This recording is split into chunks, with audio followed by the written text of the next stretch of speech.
Good evening and welcome to the first and only vice presidential debate of 2012, sponsored by the Commission on Presidential Debates. I'm Martha Raddatz of ABC News, and I am honored to moderate this debate between two men who have dedicated much of their lives to public service. Tonight's debate is divided between domestic and foreign policy issues, and I'm going to move back and forth between foreign and domestic, since that is what a vice president or president would have to do. We will have 9 different segments. At the beginning of each segment, I will ask both candidates a question, and they will each have 2 minutes to answer. Then I will encourage a discussion between the candidates with follow-up questions. By coin toss, it has been determined that Vice President Biden will be first to answer the opening question.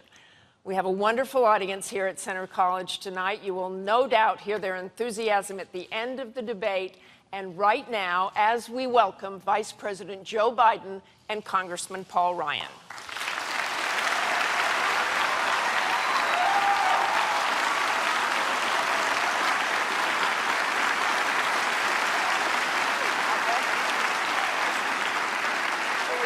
Very nice to see you.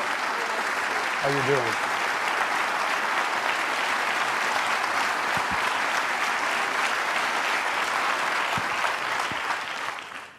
Okay, you got your little wave to the families in. That's great. Good evening, gentlemen. It really is an honor to be here with both of you.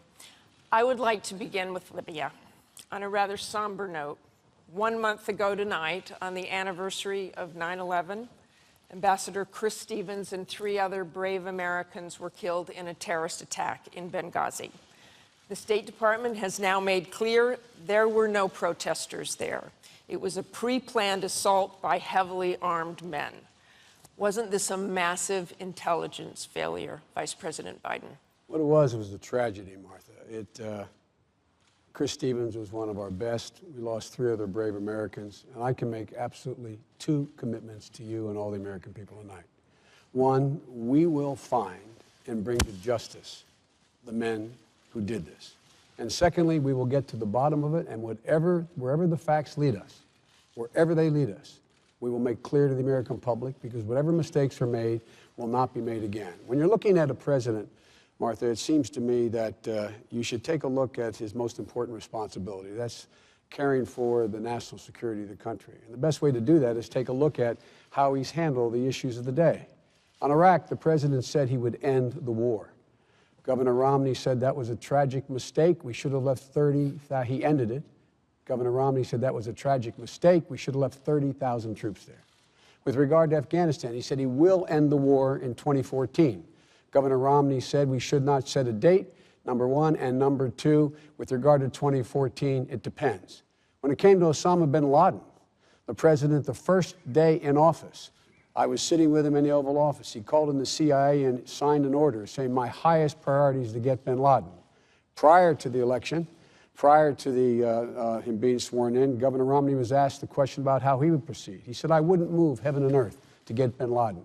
He didn't understand it was more than about taking a murderer off the battlefield. It was about restoring America's heart and letting terrorists around the world know if you do harm to America, we will track you to the gates of hell if need be. And lastly, the President of the United States has led with a steady hand and clear vision.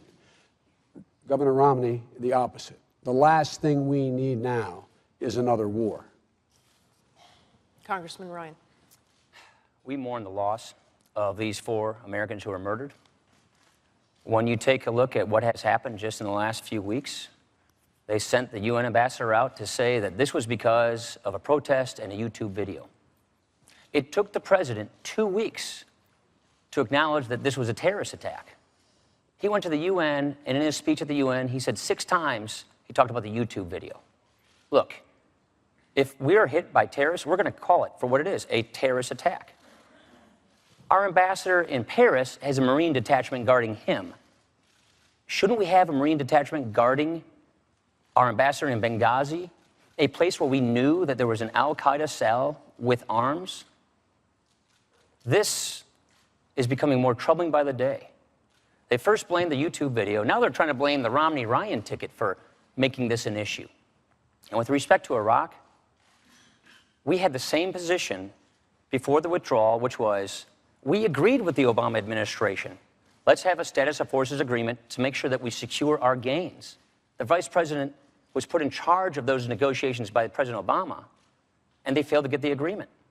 We don't have a status of forces agreement because they failed to get one. That's what we were talking about.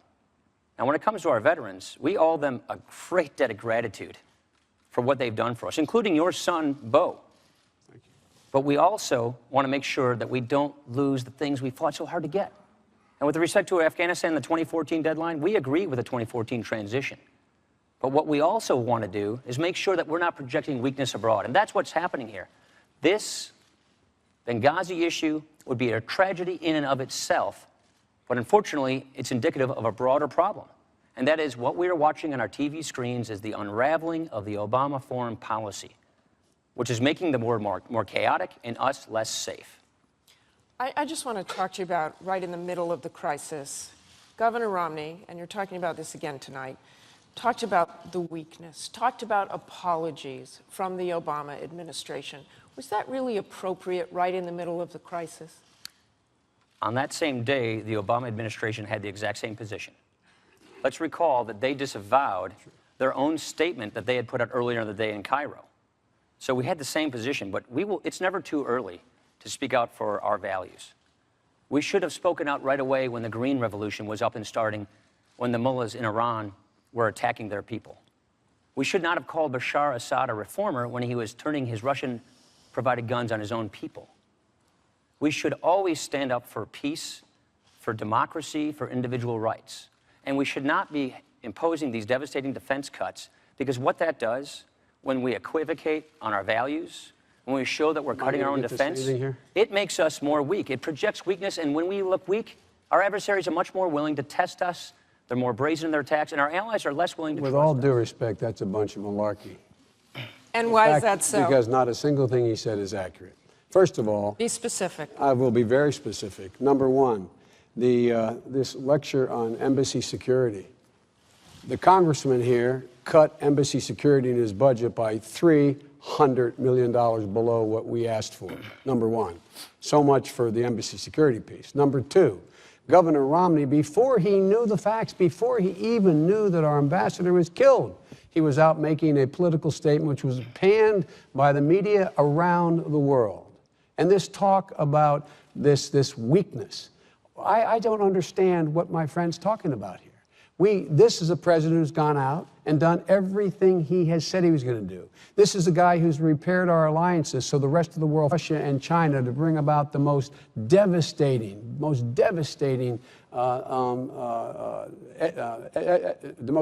efforts on Iran to make sure that they, in fact, stop with their... Look, I mean, these guys bet against America all the time. Can we talk about... Let me go back to sure. Libya. What were you first told about the attack? Why were people talking about protests? When people in the consulate first saw armed men attacking with guns, there were no protesters. Because why did that go on for what weeks? we were told by the intelligence community. The intelligence community told us that. As they learned more facts about exactly what happened, they changed their assessment. That's why there's also an investigation headed by Tom Pickering, a leading diplomat from the Reagan years, who is doing an investigation as to whether or not there are any lapses, what the lapses were, so that they will never happen again. And they wanted more security there. Well, we weren't told they wanted more security again. We did not know they wanted more security again. And by the way, at the time, we were told exactly, we said exactly what the intelligence community told us that they knew. That was the assessment. And as the intelligence community changed their view, we made it clear they changed their view. That's why I said we will get to the bottom of this. You know, usually when there's a crisis, we pull together. We pull together as a nation. But as I said, even before we knew what happened to the ambassador, the governor was holding a press conference. That's not presidential leadership. Mr. Ryan, I want to ask you about, the Romney campaign talks a lot about no apologies. He has a book called No Apologies. Should the U.S. have apologized for Americans burning Qurans in Afghanistan? Should the U.S. apologize for U.S. Marines urinating on Taliban corpses? Oh, gosh, yes. Urinating on Taliban corpses? What we should not Burning apologize Qurans for. immediately. What we should not be apologizing for are standing up for our values. What we should not be doing is saying to the Egyptian people, while Mubarak is cracking down on them, that he's a good guy, and then the next week say he ought to go. What we should not be doing is rejecting claims for calls for more security in our barracks, in our Marine. We need Marines in Benghazi when the commander on the ground says we need more forces for security. There were requests for extra security. Those requests were not honored. Look, this was the anniversary of 9/11. It was Libya, a country we knew we had al-Qaeda cells there. As we know, al-Qaeda and its affiliates are on the rise in northern Africa. And we did not give our ambassador in Benghazi a Marine detachment. Of course there's an investigation so we can make sure that this never happens again. But when it comes to speaking up for our values, we should not apologize for those. Here's the problem. Look at all the various issues out there, and it's unraveling before our eyes. The vice president talks about sanctions on Iran. Let's move to Iran. I'd actually like to move to Iran because there's really no bigger national security this country is facing. Both President Obama and Governor Romney have said they will prevent Iran from getting a nuclear weapon, even if that means military action. Last week, former Defense Secretary Bob Gates said a strike on Iran's facilities would not work and, quote, could prove catastrophic, haunting us for generations. Can the two of you be absolutely clear and specific to the American people? How effective would a military strike be? Congressman Ryan. We cannot allow Iran to gain a nuclear weapons capability. Now, let's take a look at where we've come from. When Barack Obama was elected, they had enough fissile material, nuclear material, to make one bomb. Now they have enough for 5. They're racing toward a nuclear weapon. They're 4 years closer toward a nuclear weapons capability. We've had 4 different sanctions to the UN on Iran, 3 from the Bush administration, 1 here. And the only reason we got it is because Russia watered it down and prevented the sanctions from hitting the central bank. Mitt Romney proposed these sanctions in 2007. In Congress, I've been fighting for these sanctions since 2009. The administration was blocking us every step of the way. Only because we had strong bipartisan support for these tough sanctions were we able to overrule their objections and put them in spite of the administration. Imagine what would have happened if we had these sanctions in place earlier. You think Iran's not brazen? Look at what they're doing. They're stepping up their terrorist attacks. They tried a terrorist attack in the United States last year when they tried to blow up the Saudi ambassador at a restaurant in Washington, D.C. And talk about credibility. When this administration says that all options are on the table, they send out senior administration officials that send all these mixed signals. And so in order to solve this peacefully, which is everybody's goal, you have to have the Ayatollahs change their minds. Look at where they are. They're moving faster toward a nuclear weapon. It's because this administration has no credibility on this issue. It's because this administration watered down sanctions, delayed sanctions, tried to stop us from putting the tough sanctions in place. Now we have them in place because of Congress. They say the military option's on the table, but it's not being viewed as credible. And the key is to do this peacefully, is to make sure that we have credibility. Under a Romney administration, we will have credibility on this issue. Vice President Biden. It's incredible. Look, imagine had we let the Republican Congress work out the sanctions. You think there's any possibility the entire world would have joined us? Russia and China, all of our allies. These are the most crippling sanctions in the history of sanctions, period. When Governor Romney's asked about it, he said, we got to keep these sanctions. When you say, well, you're talking about doing more, you're going to go to war? Is that what you want to do now? We want to prevent war. The interesting thing is how they're going to prevent war. How are they going to prevent war? They say there's nothing more that they say we should do than what we've already done, number one. And number two, with regard to the ability of the United States to take action militarily, it is not in my purview to talk about classified information, but we feel quite confident we could deal a serious blow to the Iranians. But number two, the Iranians are the Israelis and the United States, our military and intelligence communities are absolutely the same exact place in terms of how close the Iranians are to getting a nuclear weapon. They are a good way away. There is no difference between our view and theirs. When my friend talks about fissile material, they have to take this highly enriched uranium, get it from 20% up, then they have to be able to have something to put it in. There is no weapon that the Iranians have at this point. Both the Israelis and we know will know if they start the process of building a weapon. So all this bluster I keep hearing, all this loose talk, what are they talking about? Are you talking about to be more credible? What more can the president do? Stand before the United Nations, tell the whole world, directly communicate to the Ayatollah, we will not let them acquire a nuclear weapon, period, unless he's talking about going to war. Martha, let's look at this from the view of the Ayatollahs. What do they see? They see this administration trying to water down sanctions in Congress for over 2 years. They're moving faster toward a nuclear weapon. They're spinning the centrifuges faster. They see us saying when we come into the administration, when they're sworn in, we need more space with our ally Israel. They see President Obama in New York City the same day Bibi Netanyahu is, and he's, instead of meeting with him, goes on a daily talk show. They see when we say that these options are on the table, the Secretary of Defense walked them back. They are not changing their mind. That's what we have to do, is change their mind so they stop pursuing nuclear weapons, and they're going faster. How do you do it so quickly? Look, you both saw Benjamin Netanyahu hold up that picture of a bomb with a red line and talking about the red line being in spring. So can you solve this? If the Romney-Ryan ticket is elected, can you solve this in 2 months before spring and avoid nuclear? We can debate the timeline. We can debate the timeline, whether it's that short a time or longer. I agree that it's probably longer.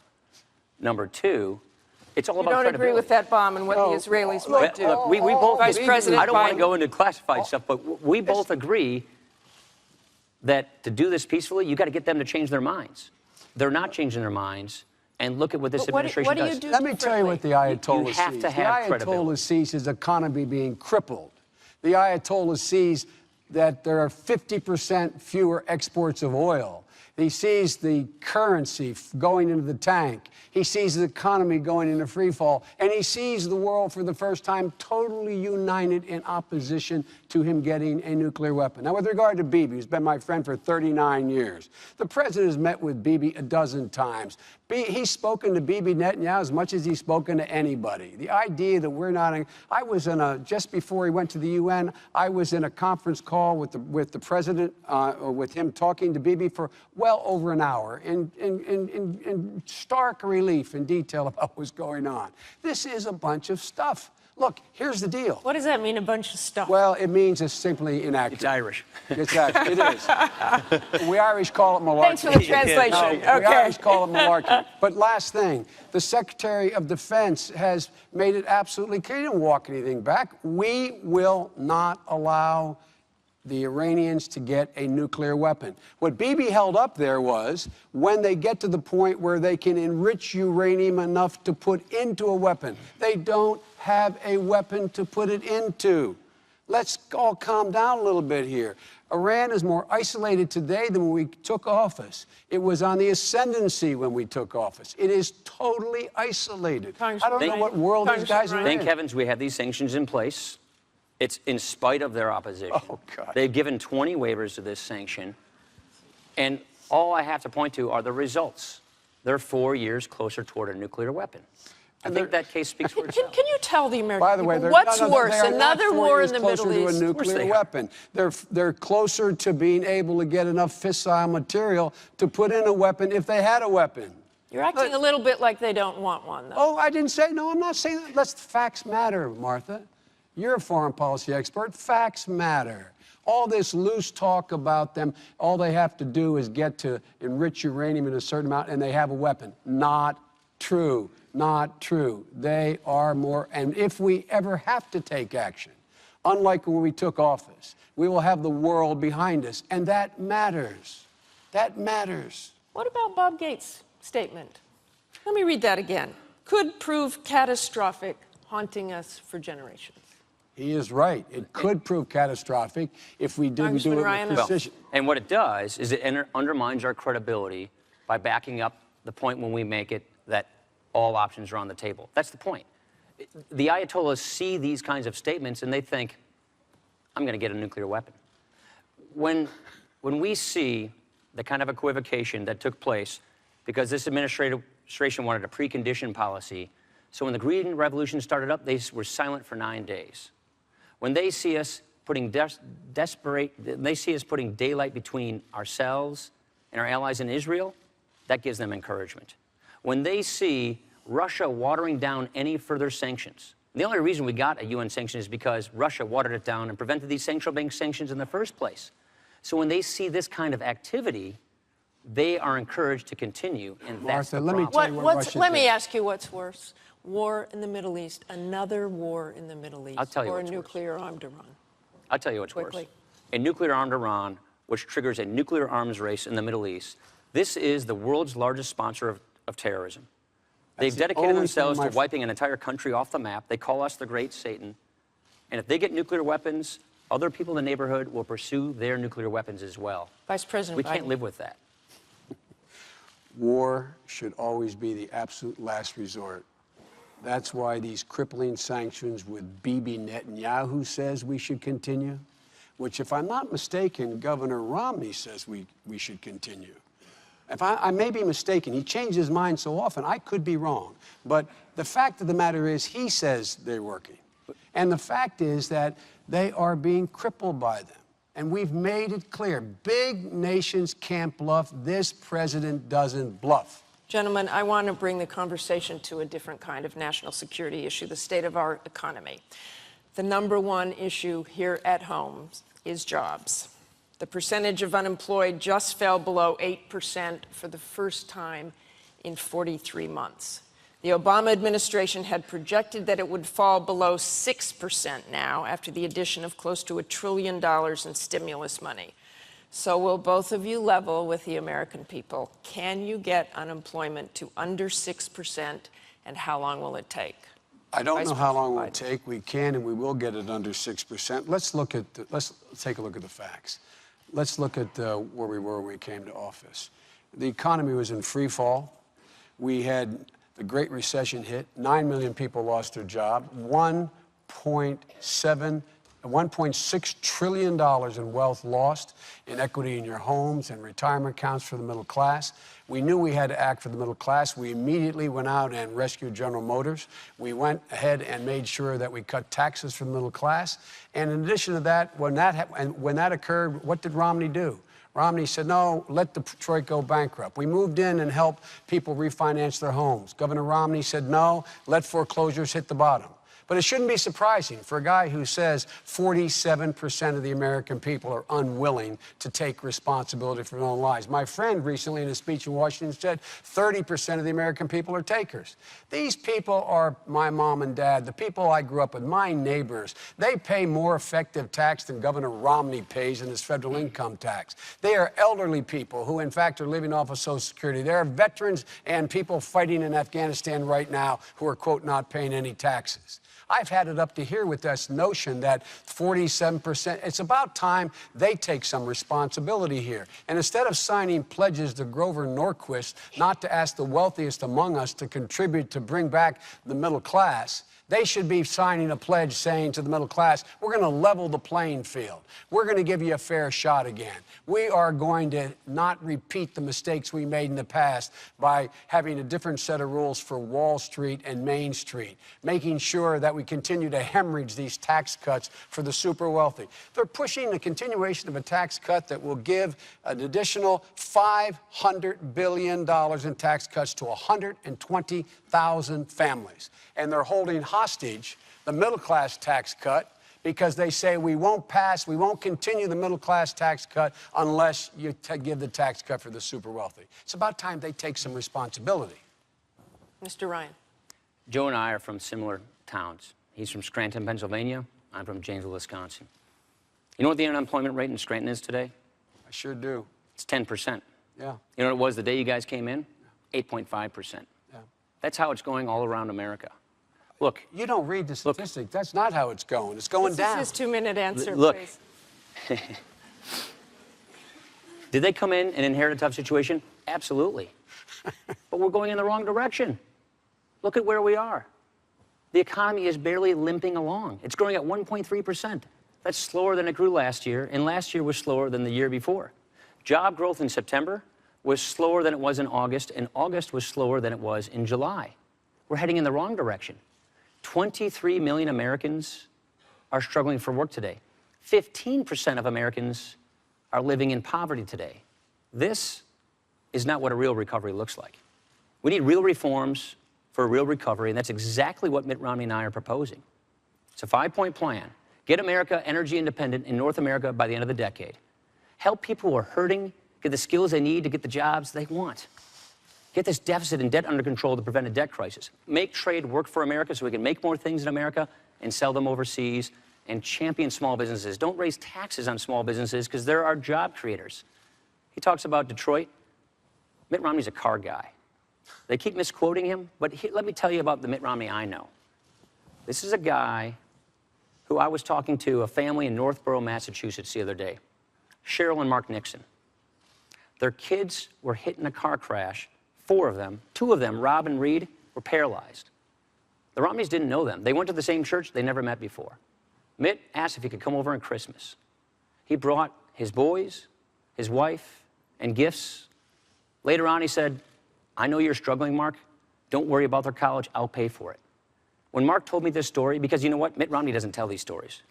The Nixons told this story. When he told me this story, he said it wasn't the help, the cash help, it's that he gave his time, and he has consistently. This is a man who gave 30% of his income to charity, more than the 2 of us combined. Mitt Romney's a good man. He cares about 100% of Americans in this country. And with respect to that quote, I think the vice president very well knows that sometimes the words don't come out of your mouth the right way. But I always say what I mean. And so does Romney. We want everybody to succeed. We want to get people out of poverty, in the middle class, onto a life of self-sufficiency. We believe in opportunity and upward mobility. That's what we're going to push for in a Romney administration. Vice President, I have a feeling you have a few things to say here. The idea, if you heard that little soliloquy on 47%, you think he just made a mistake, then I think I think I got a bridge to sell you. Look, I don't doubt his personal generosity, and I understand what it's like. When I was a little younger than the congressman, my wife was in an accident, killed my daughter and my wife, and my 2 sons survived. I have sat in the homes of many people who have gone through what I get through, because the one thing you can give people solace is to know, if they know you've been through it, that they can make it. So I don't doubt his personal commitment to individuals. But you know what? I know he had no commitment to the automobile industry. He said, let it go bankrupt, period. Let it drop out. All this talk, we saved 1 million jobs. 200,000 people are working today. And I've never met 2 guys who are more down on America across the board. We're told everything's going bad. There are 5.2 million new jobs, private sector jobs. We need more, but 5.2 million. If they'd get out of the way, and let us pass the tax cut for the middle class, make it permanent. If they get out of the way and pass the jobs bill, if they get out of the way and let us allow 14 million people who are struggling to stay in their homes because their mortgages are upside down, but they never missed a mortgage payment, just get out of the way. Stop talking about how you care about people. Show me something. Show me a policy. Show me a policy where you take responsibility. And by the way, they talk about this Great Recession. If it fell out of the sky, like, oh my goodness, where did it come from? It came from this man voting to put 2 wars in a credit card, to at the same time put a prescription drug benefit in the credit card, a $1 trillion tax cut for very wealthy. I was there. I voted against them. I said, no, we can't afford that. And now all of a sudden these guys are so seized with the concern about the debt that they created. Congressman Ryan. Let's not forget that they came in with one-party control. When Barack Obama was elected, his party controlled everything. They had the ability to do everything of their choosing, and look at where we are right now. They passed the stimulus. The idea that we could borrow $831 billion, spend it on all these special interest groups, and that it would work out just fine. That unemployment would never get to 8%. It went up above 8% for 43 months. They said that right now, if we just passed this stimulus, the economy would grow at 4%. It's growing at 1.3. When could you get it below 6%? That's what our entire premise of our pro-growth plan for a stronger middle class is all about. Getting the economy growing at 4%, creating 12 million jobs over the next 4 years. Look at just the $90 billion in stimulus. And the vice president was in charge of overseeing this. $90 billion in green pork to campaign contributors and special interest groups. There are, just at the Department of Energy, over 100 criminal investigations that have been launched into just how stimulus spends are being spent. Martha, look, his colleague runs an investigative committee, spent months and months and months going into this. This is the Inspector General. Months and months. They found no evidence of cronyism. And I love my friend here. I'm not allowed to show letters, but go on our website. He sent me 2 letters saying, by the way, can you send me some stimulus money for companies here in the state of Wisconsin? We sent millions of dollars. You know why he said you did ask for stimulus money, Sure he correct? did. By the way, on 2 occasions, we advocated for constituents who are applying for grants. That's what we do. We do that for all constituents who are applying. I love that. I love that. This is such a bad program, and he writes me a letter saying, writes the Department of Energy a letter saying, the reason we need this stimulus, it will create growth and jobs. His words. And now he's sitting here looking at me. And by the way, that program, again, investigated. What the Congress said was it was a model.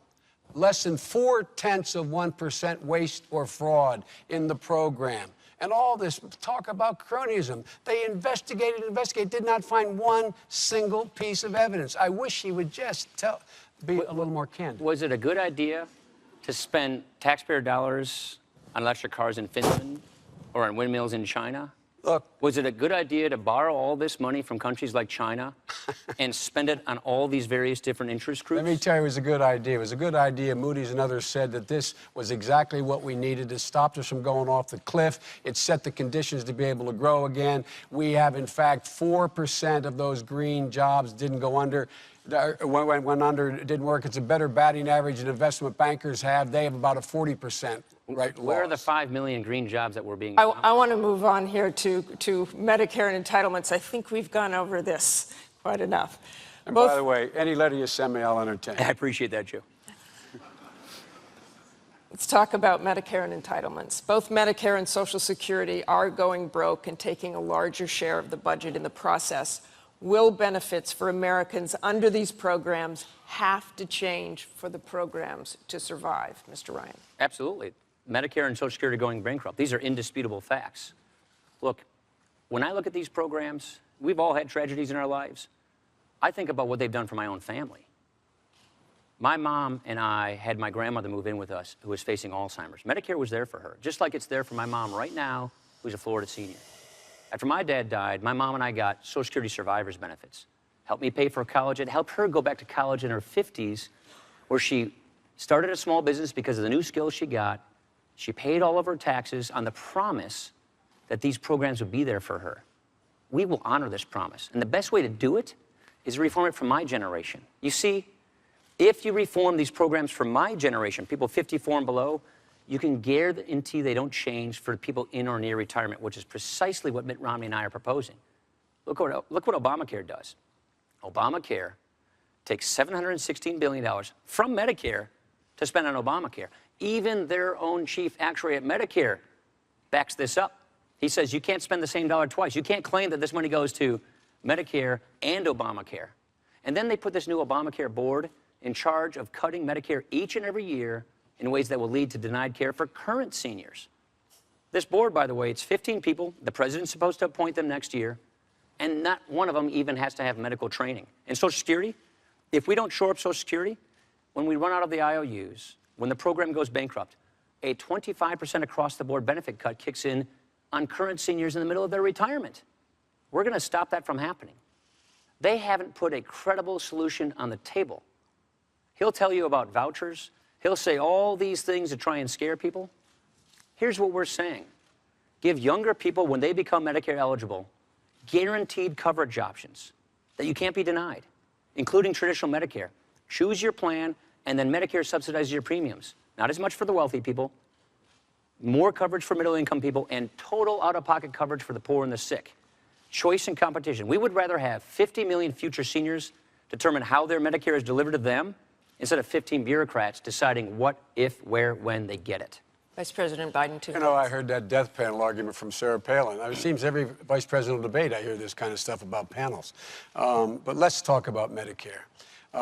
What we did is we saved $716 billion and put it back, applied it to Medicare. We cut the cost of Medicare. We stopped overpaying insurance companies, when doctors and hospitals. The AMA supported what we did. AARP endorsed what we did. And it extended the life of Medicare to 2024.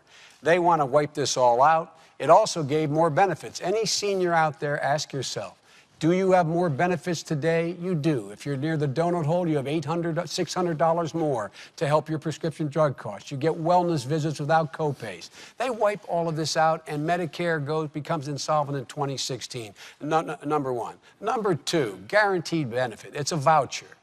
When they first proposed, when the Congressman had his first voucher program, the CBO said it would cost $6,400 a year, Martha, more for every senior 55 and below when they got there. He knew that, yet he got all the guys in Congress and women in the Republican Party to vote for it. Governor Romney, knowing that, said, I would sign it were I there. Who you believe? The AMA? Me? A guy who's fought his whole life for this, or somebody who would actually put in motion a plan that knowingly added $6,400 a year more to the cost of Medicare. Now they got a new plan. Trust me, it's not going to cost you any more. Folks, follow your instincts on this one. And with regard to Social Security, we will not privatize it. If we had listened to Romney, Governor Romney, and the congressman during the Bush years, imagine where all those seniors would be now if their money had been in the market. Their ideas are old and their ideas are bad, and they eliminate the guarantee of Medicare. Here's the problem. They got caught with their hands in the cookie jar, turning Medicare into a piggy bank for Obamacare. Their own actuary from the administration came to Congress and said, 1 out of 6 hospitals and nursing homes are going to go out of business as a result of this. That's not what they said. 7.4 million seniors are projected to lose the current Medicare Advantage coverage they have. That's a $3,200 benefit cut. That didn't what we're happen. saying, more people signed these are up. from your own actuaries. More people signed up for Medicare Advantage after the change. What they're saying, nobody is. Mr. Vice President, down. I know, no, this Mr. is Vice President, I know you're under a lot of duress to make up for lost ground. But I think people will be better served if we don't keep interrupting each other.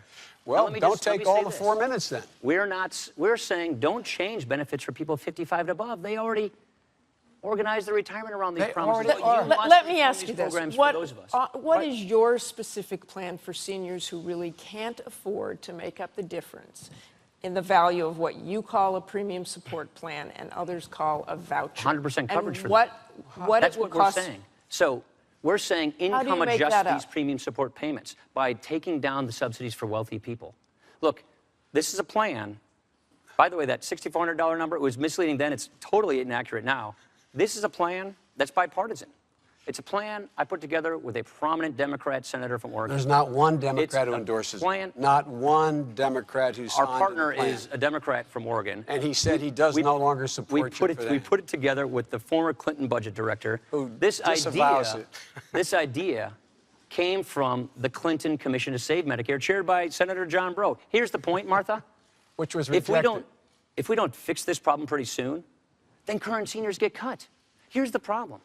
10,000 people are retiring every single day in America today, and they will for 20 years. That's not a political thing. Martha, that's a if we math just thing. did one thing, if they just allow Medicare to bargain for the cost of drugs like Medicaid can, that would save $156 billion right off the bat. And it would deny seniors choices.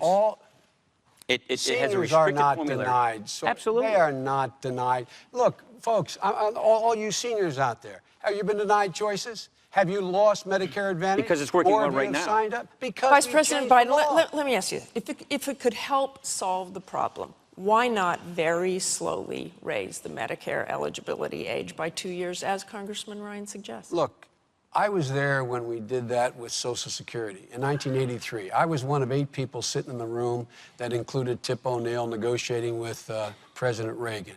We all got together, and everybody said, as long as everybody's in the deal, everybody's in the deal, and everybody is making some sacrifice, we can find a way. We made the system solvent to 2033. We will not, though, be part of any voucher plan eliminating it. The voucher says, Mom, when you're 65, go out there, shop for the best insurance you can get. You're out of Medicare. You can buy back in if you want with this voucher, which will not keep pace. Will not keep pace with health care costs. Because if it did keep pace with health care costs, there would be no savings. That's why they go the voucher. We will be no part of a voucher program or the privatization of Social Security. A voucher is you go to your mailbox, get a check, and buy something. Nobody's proposing that. Here, Barack Obama, 4 years ago, running for president, said, if you don't have any fresh ideas, use stale tactics to scare voters. If you don't have a good record to run on, paint your opponent as someone people should run from.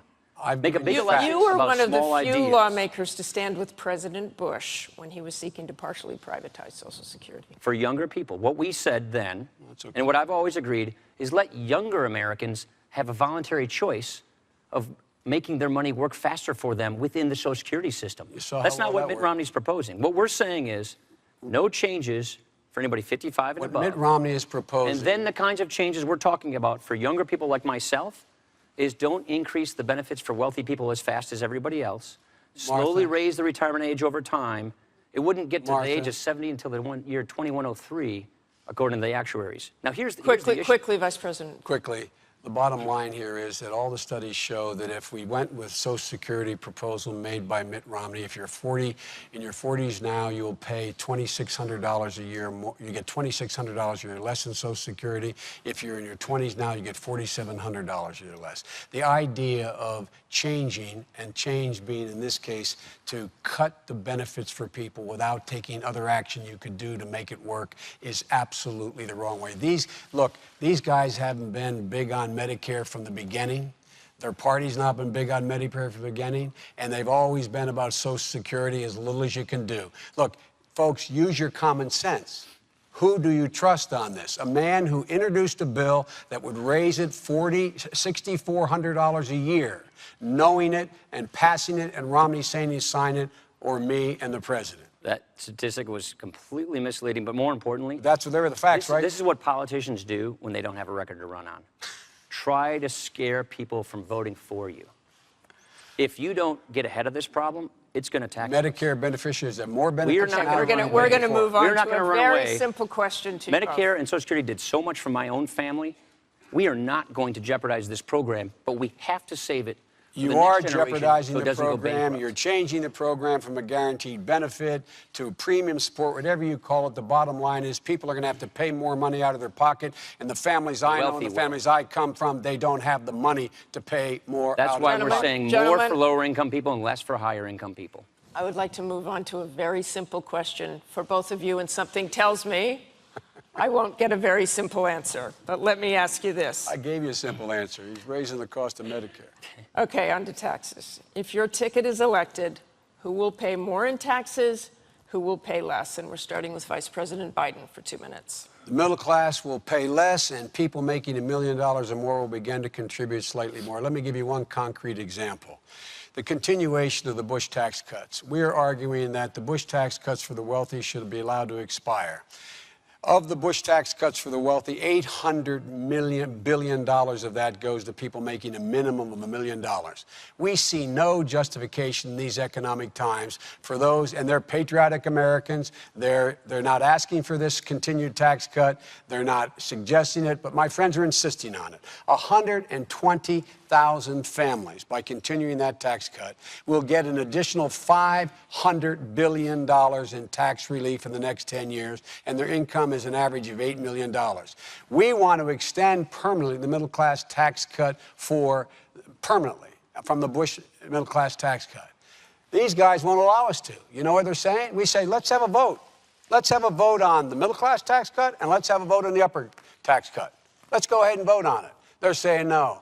They're holding hostage the middle class tax cut to the super wealthy. And on top of that, they got another tax cut coming.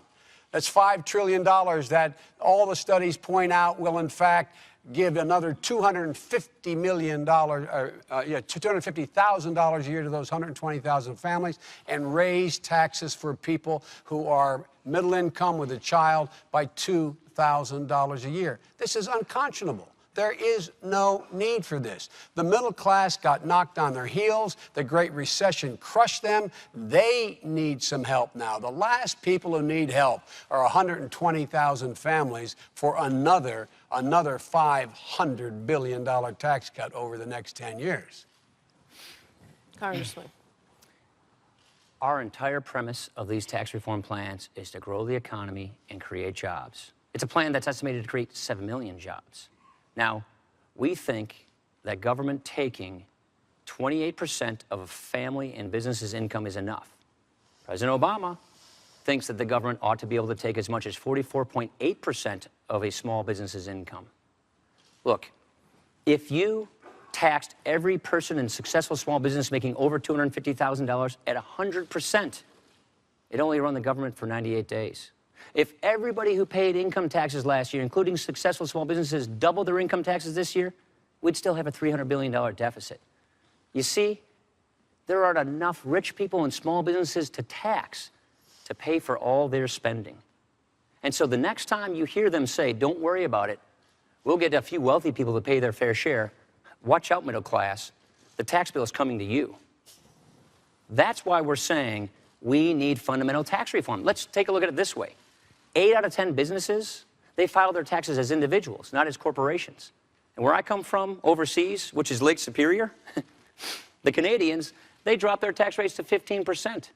The average tax rate on businesses in the industrialized world is 25%, and the president wants the top effective tax rate on successful small businesses to go above 40%.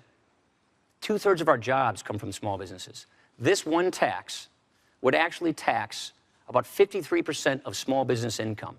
It's expected to cost us 710,000 jobs. And you know what? It doesn't even pay for 10% of their proposed deficit spending increases. What we are saying is lower tax rates across the board and close loopholes primarily to the higher income people. We have 3 bottom lines. Don't raise the deficit, don't raise taxes on the middle class, and don't lower the share of income that is borne by the high income earners. He'll keep saying this $5 trillion plan, I suppose.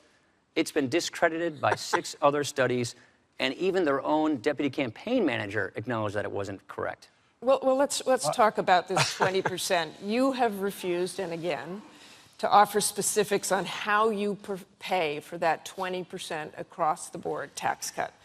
Do you actually have the specifics, or are you still working on it, and that's why you won't tell voters? Different than this administration, we actually want to have big bipartisan agreements. You see, I understand that. Do you have the specifics? Do you have the math? Do you know exactly what you're doing? Look at what Ronald Reagan and Tip O'Neill did. They worked together out of a framework to lower tax rates and broaden the base, and they worked together to fix that. What we're saying is, here's our framework. Lower tax rates 20%. We raise about $1.2 trillion through income taxes.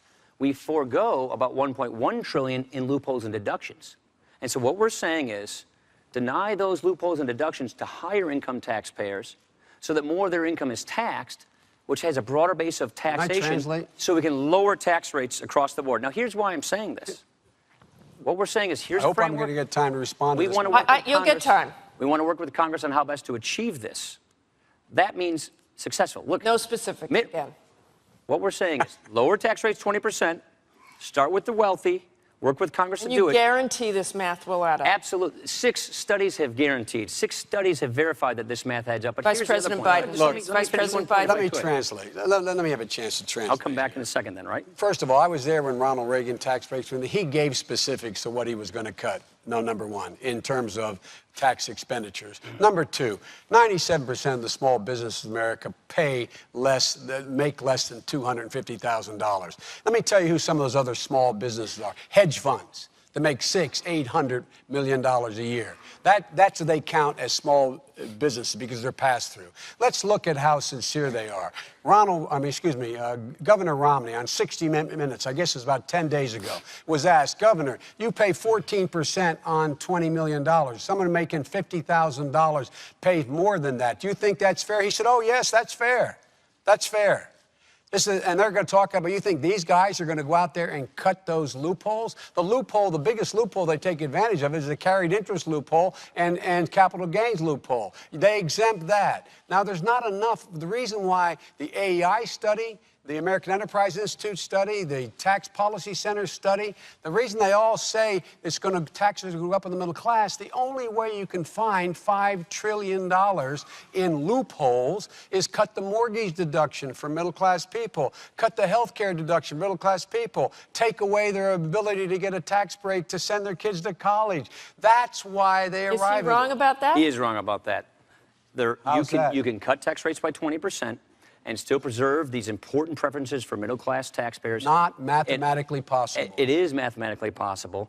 It's been done before. It's precisely what we're proposing. It has never been done before. It's been done a couple of times, actually. It has never been Jack done Kennedy before. lowered tax rates, increased growth. Ronald Reagan. Now you're Jack Kennedy. Ronald Reagan. Republicans and Democrats have worked together on this. I understand you guys aren't used to doing bipartisan deals. But we've told each other what we're going to do. When we did it with Reagan, he said, here are the things we're going to cut. Framework. Let's work together to fill in the details. That's exactly. Fill in the details. That's how you get things done. You work with Congress. Look, let me say it this way. That's coming from the Republican Congress working bipartisanly. Mitt Romney. 7% rating. Mitt Romney was governor of Massachusetts, where 87% of the legislators he served with were Democrats. He didn't demonize them. He didn't demagogue them. He met with those party leaders every week. He reached across the aisle. He didn't compromise principles. And he found common ground, and he balanced the budget. You saw it. If he did such a great job, he balanced the budget 4 times without raising taxes. Why isn't he even contesting Massachusetts? Vice President, what would you suggest beyond raising taxes on the wealthy that would substantially reduce the just long-term let deficit? the taxes expire like they're supposed to on those millionaires. We can't afford $800 billion going to people making a minimum of $1 million. They do not need it, Martha. Those 120,000 families make $8 million a year. Middle-class people need the help. Why does my friend cut out the tuition tax credit for them? Why does he go after the child care? Can you declare anything off limits? Why do they do that? Can you declare anything off limits? Yeah, we're saying close loopholes on high-interest people. Home mortgage deduction. For higher-income people. Here. Can you guarantee that no one making less than $100,000 have a mortgage deduction impacted? This taxes a million small businesses. He keeps trying to make you think that it's just some movie star or hedge fund guy or 97% of the small businesses make less than $250,000 a year, would not be affected. It hits a million people. This taxes a million people, a million small businesses. Does it tax 97% of the American businesses? It taxed a million small businesses who are our greatest job creators. I wish I could get it. The greatest job creators And you're going to increase the defense budget. And you're going to increase the defense budget. We're just not going to cut the defense budget like they're proposing. They said $2 billion. That's not accurate. More than that. No massive. No, we're saying defense increase. Okay, you want to get into defense now? Yes, I do. So, because that's another math question. Right. Okay. How do you do that? So they proposed a $478 billion cut to defense to begin with. Now we have another $500 billion cut to defense that's lurking on the horizon. They insisted upon that cut being involved in the debt negotiations. And so now we have a $1 trillion cut. Let's put the automatic defense cuts aside, okay? Let's put those aside. No one wants that. But I want to know how you do the math and have this increase in defense spending. $2 trillion. You don't cut defense by $1 trillion. That's what we're talking about. And what national security issues justify an increase? We're going to cut 80,000 soldiers, 20,000 Marines, 120 cargo planes. We're going to push the Joint Strike Fighter out. We're cutting missile defense. And one more. If these cuts go through, our Navy will be the smallest it has been since before World War I. This invites weakness. Look, do we believe in peace through strength? You bet we do. And that means you don't impose these devastating cuts on our military. So we're saying don't cut the military by $1 trillion. Not increase it by $1 trillion. Don't cut it by $1 trillion. Quickly, Vice President Biden on this. Look, I want to move on. We don't cut it. And I might add, this so-called, I know we don't want to use the fancy word sequester, this automatic cut, that was part of a debt deal that they asked for. And let me tell you what my friend said at a press conference announcing his support of the deal. He said, and I'm paraphrasing, we've been looking for this moment for a long time. Can I tell you what that meant? We've been Well, looking for bipartisanship for a long time. And so the bipartisanship is what he voted for, the automatic cuts in defense if they didn't act. And beyond that, they asked for another. Look, the military says we need a smaller, leaner army. We need more special forces. We don't need more M1 tanks. What we need is more UAVs. Some of the military, I know that's something Not some of the military. That was the decision of the Joint Chiefs of Staff, recommended to us and agreed to by the president. Who answered to a civilian leader? They made the recommendation first. Okay, let's move on to Afghanistan. Can I get into that I'd for a like to second? move on to Afghanistan, Okay. please. And that's one of the biggest expenditures this country has made, in dollars and, more importantly, in lives. We just passed the sad milestone of losing 2,000 U.S. troops there in this war. More than 50 of them were killed this year by the very Afghan forces we are trying to help. Now, we've reached the recruiting goal for Afghan forces. We've degraded al-Qaeda. So tell me, why not leave now? What more can we really accomplish? Is it worth more American lives? We don't want to lose the gains we've gotten. We want to make sure that the Taliban does not come back in and give al-Qaeda a safe haven. We agree with the administration on their 2014 transition. Look, when I think about Afghanistan, I think about the incredible job that our troops have done. You've been there more than the two of us combined. First time I was there in 2002, it was amazing to me what they were facing. When I went to the Arghandab Valley in Kandahar before the surge, I sat down with a young private in the 82nd from the Menominee Indian Reservation who would tell me what he did every day, and I was in awe. And to see what they had in front of them, and then to go back there in December, to go throughout Helmand with the Marines, to see what they had accomplished, it's nothing short of amazing. What we don't want to do is lose the gains we've gotten. Now, we've disagreed from time to time on a few issues. We would have more likely taken into account the recommendations from our commanders, General Petraeus, Admiral Mullen, on troop levels throughout this year's fighting season. We've been skeptical about negotiations with the Taliban, especially while they're shooting at us. But we want to see the 2014 transition be successful, and that means we want to make sure our commanders have what they need to make sure that it is successful so that this does not once again become a launching pad for terrorists. Vice Martha, President Biden. let's keep our eye on the ball. The reason I've been in and out of Afghanistan and Iraq 20 times. I've been up in the Konar Valley. I've been throughout that whole country, mostly in a helicopter and sometimes in a vehicle. The fact is, we went there for one reason, to get those people who killed Americans, al-Qaeda. We've decimated al-Qaeda Central. We have eliminated Osama bin Laden. That was our purpose. And in fact, in the meantime, what we said we would do, we would help train the Afghan military. It's their responsibility to take over their own security.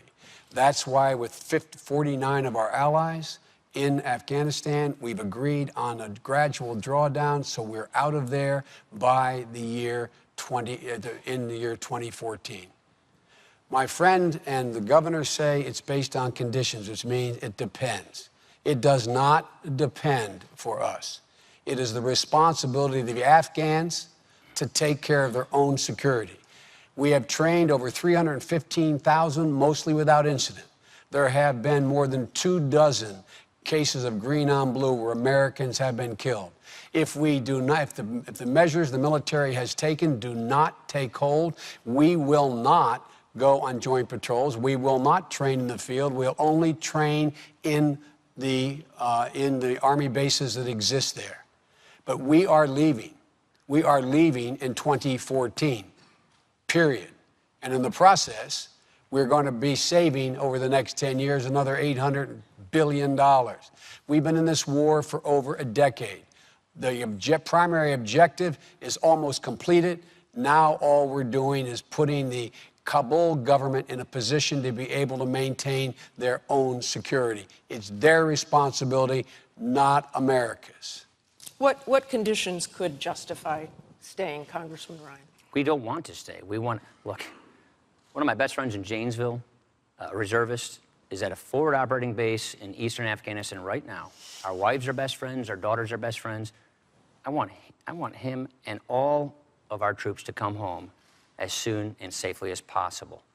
We want to make sure that 2014 is successful. That's why we want to make sure that we give our commanders what they say they need to make it successful. We don't want to extend beyond 2014. That's the point we're making. You know, if it was just this, I feel like we would be able to call this a success, but it's not. What we are witnessing as we turn on our television screens these days is the absolute unraveling of the Obama foreign policy. Problems are growing at home, but problems are growing abroad, but jobs aren't growing here at home. Let me go back to this. He says we're absolutely leaving in 2014. You're saying that's not an absolute, but you won't talk about what conditions would justify. Do you know why we say that? I'd like to Because know we why. don't want to broadcast to our enemies, put a date on your calendar, wait us out, and then come back. But you We agree want to with the make sure- timeline. We do agree with the timeline and the transition. But what any administration will do in 2013 is assess the situation to see how best to complete this timeline. What we do not want to do in 2014. What we do not want to do is give our allies reason to trust us less, and our enemies we don't want to embolden our enemies to hold and wait out for us and then take over the country. Martha, that's a bizarre That's why we want to statement. make sure. No, that's that's a why we bizarre want to make statement sure that since this 49 of our allies, hear me, 49 of our allies signed on to this position. And we're reading that they want to pull out. 49 of our allies said out in 2014. It's the responsibility of the Afghans. We have other responsibilities. Do you think this now. timeline, but which is what we agree with. we have Yours is soldiers and conditional. Marines, we have Afghan forces murdering our forces over there. The Taliban is, do you think, taking advantage of this timeline? Well, look, the Taliban, what we found out, and you saw it in Iraq, Martha, unless you set a timeline, Baghdad in the case of Iraq and Kabul in the case of Afghanistan will not step up. They're happy to let us continue to do the job. International security forces do the job. The only way they step up is say, fellas, we're leaving. We've trained you. Step up. Step up. Let me go That's back. the only way it works. Let me go back to the surge troops that we put in there. And you brought this up, Congressman Ryan. I have talked to a lot of troops. I've talked to senior officers who were concerned that the surge troops were pulled out during the fighting season, and some of them saw that as a political move. So can you tell me, Vice President Biden, what was the military reason for bringing those surge troops home before the fighting season ended? For bringing those, by the way, when the president announced the surge, you'll remember, Martha, he said the surge will be out by the end of the summer. The military said the surge will be out. Nothing political about this. Before the surge occurred, so you be a little straight with me here too. Before the surge occurred, we said they'll be out by the end of the summer. That's what the military said. The reason for that is The military follows orders. Trust me, there are people Sure, who are there- concerned about pulling out. But there are on the people fighting that are season. concerned, but not the Joint Chiefs. That was their recommendation in the Oval Office to the President of the United States of America. I sat there. I'm sure you'll find someone who disagrees with the Pentagon. I'm positive you'll find that within the military. But that's not the case here. And secondly, the reason why the military said that is you cannot wait and have a cliff.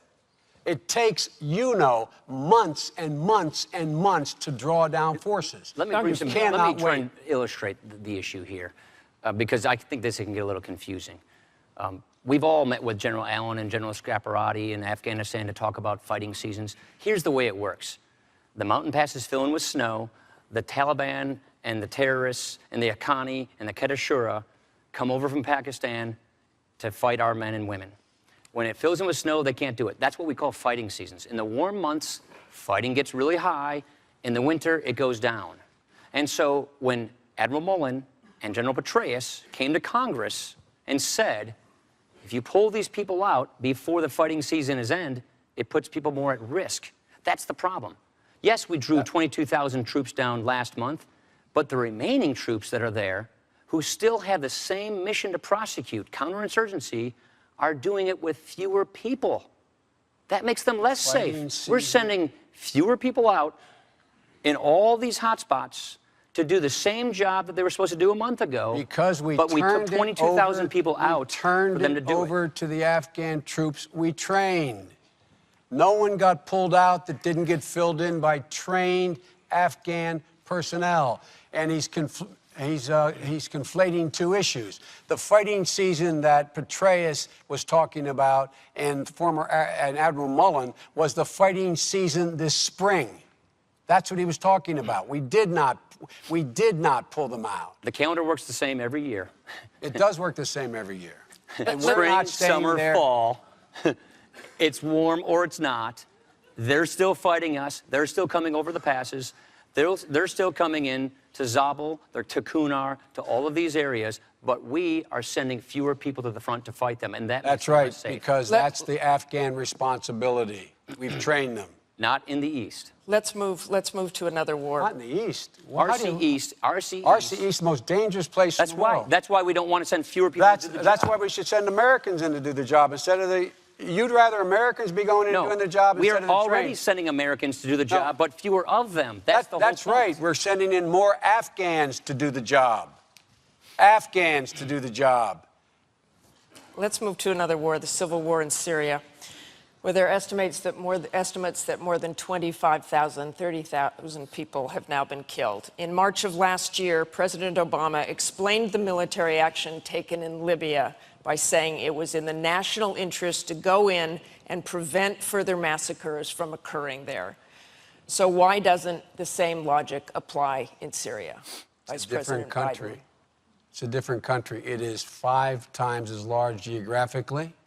It has 1/5 the population, that is Libya, 1/5 the population, 5 times as large geographically. It's in a part of the world where you're not going to see whatever would come from that war. It seep into a regional war. You are in a country that is heavily populated in the midst of the most dangerous area in the world. And in fact, if in fact it blows up and the wrong people gain control, it's going to have impact on the entire region, causing potentially regional wars. We are working hand in glove with the Turks, with the Jordanians, with the Saudis, and with all the people in the region, attempting to identify the people who deserve the help so that when Assad goes, and he will go, there will be a legitimate government that follows on, not an al-Qaeda-sponsored government that follows on.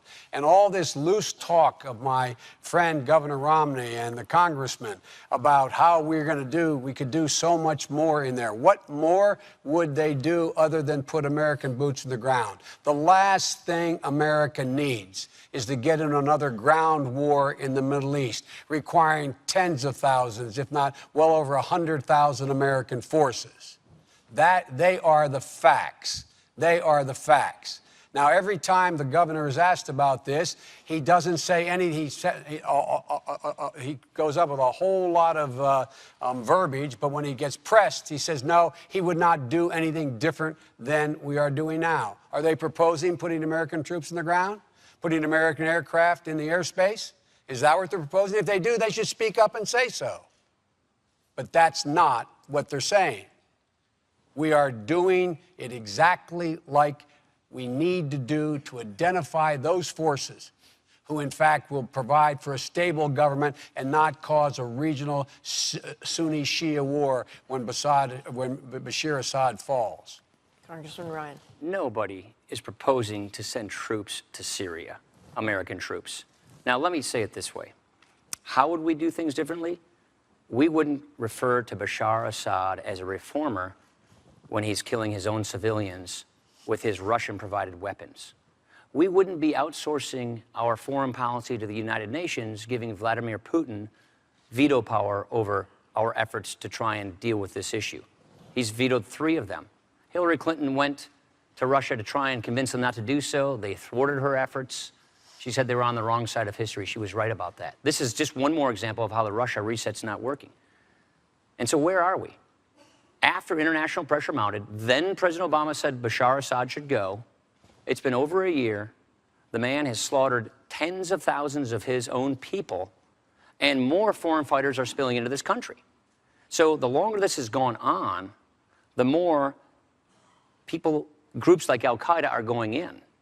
We could have more easily identified the Free Syrian Army, the freedom fighters, working with our allies, the Turks, the Qataris, the Saudis, had we had a better plan in place to begin with, working through our allies. But no, we waited for Kofi Annan to try and come up with an agreement through the UN. That bought Bashar Assad time. We gave Russia veto power over our efforts through the UN, and meanwhile, about 30,000 Syrians are dead. What would my friend do differently? If you notice, he never answers the question. No, we would not be going through the UN on all of these things. You don't go through the UN. We are in the process now and have been for months in making sure that help, humanitarian aid, as well as other aid and training is getting to those forces that we believe, the Turks believe, the Jordanians believe, the Saudis believe are the free forces inside of Syria. That is underway. Our allies were all on the same page, NATO as well as our Arab allies, in terms of trying to get a settlement. That was their idea. We're the ones that said enough. With regard to the reset not working, the fact of the matter is that Russia has a different interest in Syria than we do, and that's not in our interest. What happens if Assad does not fall? Congressman Ryan, what happens to the region? What happens if he hangs on? What happens if he does? Then Iran keeps their greatest ally in the region. He's a sponsor of terrorism. He'll probably continue slaughtering his people. We and the world community will lose our credibility on this.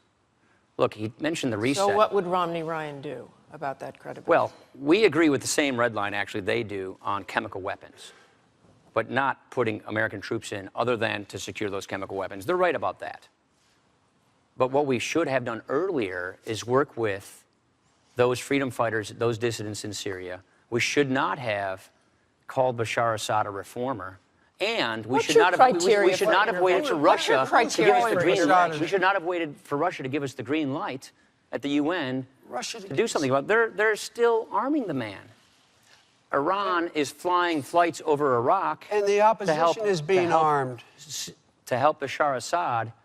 And by the way, if we had the status of forces agreement that the vice president said he would bet his vice presidency on in Iraq, we probably would have been able to prevent that. But he failed to achieve that as well. Again, let me ask you quickly, what's your criteria for intervention? Yeah. in Syria? Worldwide. What is in the national interest of the American people? How about what is in the humanitarian national interests? security of the American people? It's got to be in the strategic national interests of our country. No humanitarian. Each situation will come up with its own set of circumstances, but putting American troops on the ground, that's got to be within the national security interest of the American people. I want to, we're almost out of things time like here. embargoes and sanctions and overflights, those are things that don't put American troops on the ground. But if you're talking about putting American troops on the ground, only in our national security interests. I want to move on, and I want to return home for these last few questions. This debate is indeed historic. We have two Catholic candidates, first time on a stage such as this. And I would like to ask you both to tell me what role your religion has played in your own personal views on abortion. Please talk about how you came to that decision. Talk about how your religion played a part in that. And please, this is such an emotional issue for so many people in this country. Please talk personally about this, if you could. Congressman Ryan. I don't see how a person can separate their public life from their private life or from their faith. Our faith informs us in everything we do. My faith informs me about how to take care of the vulnerable, about how to make sure that people have a chance in life. Now, you want to ask basically why I'm pro-life? It's not simply because of my Catholic faith. That's a factor, of course. But it's also because of reason and science. You know, I think about 10.5 years ago, my wife Jana and I went to Mercy Hospital in Janesville, where I was born, for our 7-week ultrasound for our firstborn child. And we saw that heartbeat. Our little baby was in the shape of a bean. And to this day, we have nicknamed our firstborn child, Liza, Bean. Now, I believe that life begins at conception.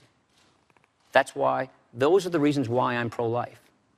Now, I understand this is a difficult issue, and I respect people who don't agree with me on this, but the policy of a Romney administration will be to oppose abortion with the exceptions for rape, incest, and life of the mother.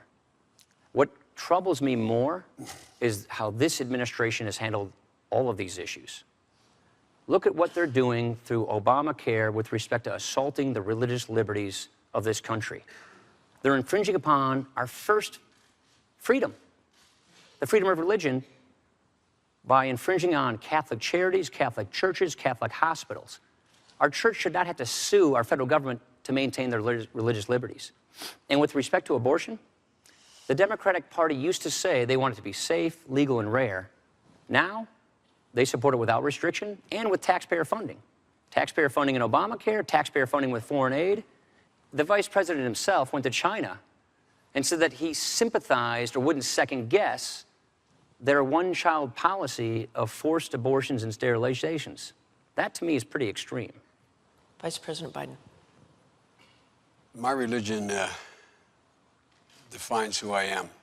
And I've been a practicing Catholic my whole life. It has particularly informed my social doctrine. Catholic social doctrine talks about taking care of those who can't take care of themselves, people who need help. With regard to abortion, I accept my church's position on abortion as what we call de fide doctrine. Life begins at conception. That's the church's judgment. I accept it in my personal life. But I refuse to impose it on equally devout Christians and Muslims and Jews. And I just refuse to impose that on others, unlike my friend here, the Congressman.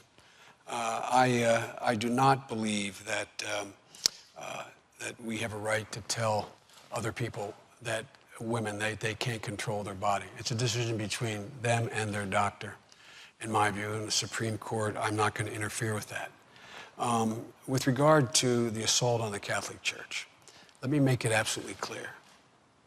No religious institution, Catholic or otherwise, including Catholic Social Services, Georgetown Hospital, Mercy Hospital, any hospital, none has to either refer for contraception, none has to pay for contraception, none has to be a vehicle to get contraception in any insurance policy they provide. That is a fact. That is a fact. Now, with regard to the way in which we differ, my friend says that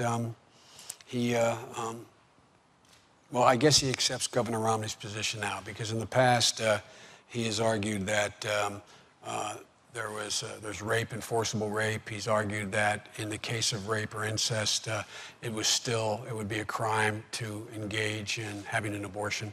I just fundamentally disagree with my friend. Congressman Ryan. All I'm saying is if you believe that life begins at conception, that therefore doesn't change the definition of life. That's a principle. The policy of a Romney administration is to oppose abortion with exceptions for rape, incest, and life of the mother. Now, I've got to take issue with the Catholic Church and religious liberty. You have. If they agree with you, then why would they keep suing you? It's a distinction without a difference. I want to go back to the abortion question here. If the Romney-Ryan ticket is elected, should those who believe that abortion should remain legal be worried? We don't think that unelected judges should make this decision, that people through their elected representatives and reaching a consensus in society through the democratic process should make this determination. The next president will get 1 or 2 Supreme Court nominees. That's how close Roe v. Wade is. Just ask yourself, with Robert Bork being the chief advisor on the court for Mr. Romney, who do you think he's likely to appoint? Do you think he's likely to appoint someone like Scalia or someone else on the court far right that would outlaw abortion? I suspect that would happen. I guarantee you that will not happen. We picked 2 people. We picked people open-minded. They've been good justices. So keep an eye on the Supreme Court. Was there a litmus test on them? There was no litmus test. We picked people who had an open mind, did not come with an agenda. I'm going to move on to this closing question because we are running out of time. You certainly know, and you said it here tonight, that the two of you respect our troops enormously. Your son has served, and perhaps someday your children will serve as well. I recently spoke to a highly decorated soldier who said that this presidential campaign has left him dismayed. He told me, quote, "The ads are so negative and they are all tearing down each other rather than building up the country." What would you say to that American hero about this campaign? And at the end of the day, are you ever embarrassed by the tone? Vice President Biden. I would say to him the same thing I say to my son, who did serve a year in Iraq, that we only have one truly sacred obligation as a government. That's to equip those we send into harm's way and care for those who come home. That's the only sacred obligation we have. Everything else falls behind that. I would also tell him that the fact that he, this decorated soldier you talked about, fought for his country, that should be honored. He should not be thrown into a category of the 47% who don't pay their taxes while he was out there fighting and not having to pay taxes and somehow not taking responsibility. I would also tell him that there are things that have occurred in this campaign and occur in every campaign that I'm sure both of us regret anyone having said, particularly in these special new groups that can go out there, raise all the money they want, not have to identify themselves and say the most scurrilous things about the other candidate. It's an abomination. But the bottom line here is I'd ask that hero you reference to take a look at whether or not Governor Romney or President Obama has the conviction to help lift up the middle class, restore them to where they were before this great recession hit and they got wiped out, or whether or not he's going to continue to focus on taking care of only the very wealthy, not asking them to pay any part of the deal to bring back the middle class, the economy of this country. I would ask him to take a look at whether the President of the United States has acted wisely in the use of force, and whether or not the slipshod comments being made by my friend, or by Governor Romney, serve our interests very well. But there are things that have been said in campaigns that I find not very appealing. Congressman Ryan. First of all, I'd thank him to his service to our country. Second of all, I'd say we are not going to impose these devastating cuts on our military, which compromises their mission and their safety. And then I would say, you have a president who ran for president 4 years ago, promising hope and change, who has now turned his campaign into attack, blame, and defame. You see, if you don't have a good record to run on, then you paint your opponent as someone to run from. That was what President Obama said in 2008. It's what he's doing right now. Look at all the string of broken promises. If you like your health care plan, you can keep it. Try telling that to the 20 million people who are projected to lose their health insurance if Obamacare goes through, or the 7.4 million seniors who are going to lose it. Or remember when he said this, I guarantee if you make less than $250,000, your taxes won't go up. Of the 21 tax increases in Obamacare, 12 of them hit the middle class. Or remember when he said health insurance premiums will go down $2,500 per family per year? They've gone up $3,000 and they're expected to go up another $2,400. Or remember when he said, I promise by the end of my first term, I'll cut the deficit in half in 4 years. We've had 4 budgets, $4 trillion deficits. A debt crisis is coming. We can't keep spending and borrowing like this. We can't keep spending money we don't have. Leaders run to problems to fix problems. President Obama has not even put a credible plan on the table in any of his 4 years to deal with this debt crisis. I passed 2 budgets to deal with this. Mitt Romney's put ideas on the table. We've got to tackle this debt crisis before it tackles us. The president likes to say he has a plan. He gave a speech. We asked his budget office, can we see the plan? They sent us to the press secretary. He gave us a copy of the speech. We asked the Congressional Budget Office, tell us what President Obama's plan is to prevent a debt crisis. They said, it's a speech. We can't estimate speeches. You see, that's what we get in this administration, speeches. but we're not getting leadership. Mitt Romney is uniquely qualified to fix these problems. His lifetime of experience, his proven track record of bipartisanship, and what do we have from the president? He broke his big promise to bring people together to solve the country's biggest problems. And what I would tell him is we don't have to settle for this. We can do better than this. I hope I'll get equal time. You will get just a few minutes here, a few seconds, really. The two budgets the Congressman introduced have eviscerated all the things that the middle class cares about. It has will knock 19 million people off of Medicare. It will kick 200,000 children off of early education. It will eliminate the tax credit people have to be able to send their children to college. It cuts education by $450 billion. It does virtually nothing except continue to increase the tax cuts for the very wealthy. And, you know, we've had enough of this. The idea that he's so concerned about these deficits, as I pointed out, he voted to put 2 wars in a credit card. He did. We're going to the closing statements in a minute. You're going to have your closing statement. Not raising taxes is not cutting taxes. And by the way, our budget, we have not spending by 3% a year instead of 4.5% like they propose. So not spending more money as much as they say is not a spending cut. Things here just for a minute, and I want to talk to you very briefly before we go to closing statements about your own personal character. If you were elected, what could you both give to this country as a man, as a human being, that no one else could? Honesty. Well, no one else could. There are plenty of fine people who could lead this country. But what you need are people who, when they say they're going to do something, they go do it. What you need are when people see problems, they offer solutions to fix those problems. We're not getting that. Look, we can grow this economy faster. That's what our 5-point plan for a stronger middle class is all about. It's about getting 12 million jobs, higher take-home pay, getting people out of poverty into the middle class. That means going with proven pro-growth policies that we know work to get people back to work, putting ideas on the table, working with Democrats. That actually works sometimes. Vice President, and then could we get to done. that issue of what you could bring as a man, a human being? And I really am going to keep you to about 15 seconds here. Well, he gets 40, I get 15. He That's didn't have okay. 40. He didn't have 40. Now, let me tell you, my record stands for itself. I never say anything I don't mean. Everybody knows whatever I say, I do. And my whole life has been devoted to leveling the playing field for middle-class people, giving them an even break, treating Main Street and Wall Street the same, holding them the same responsibility. Look at my record.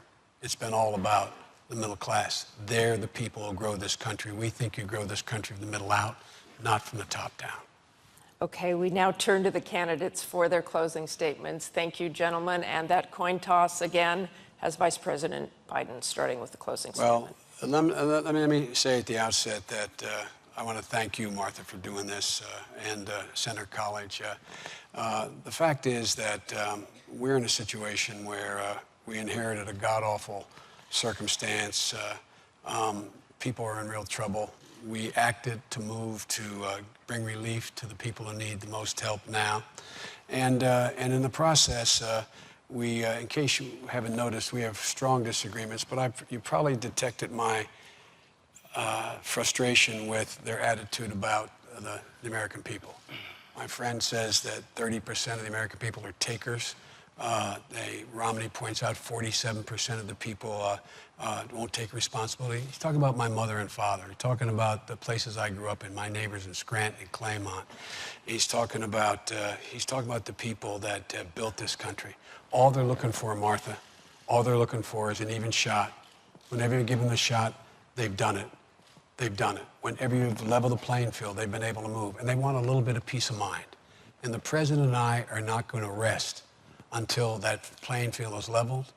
They, in fact, have a clear shot, and they have peace of mind. Until they can turn to their kid and say with a degree of confidence, honey, it's going to be okay. It's going to be okay. That's what this is all about. Congressman Ryan. I want to thank you as well, Martha, Danville, Kentucky, Senator College, and I want to thank you, Joe. It's been an honor to engage in this critical debate. We face a very big choice. What kind of country are we going to be? What kind of country are we going to give our kids?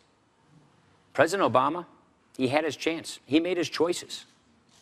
His economic agenda, more spending, more borrowing, higher taxes, a government takeover of health care, it's not working. It's failed to create the jobs we need. 23 million Americans are struggling for work today. 15% of Americans are in poverty. This is not what a real recovery looks like. You deserve better.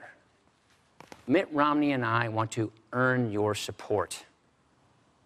We're offering real reforms for a real recovery for every American.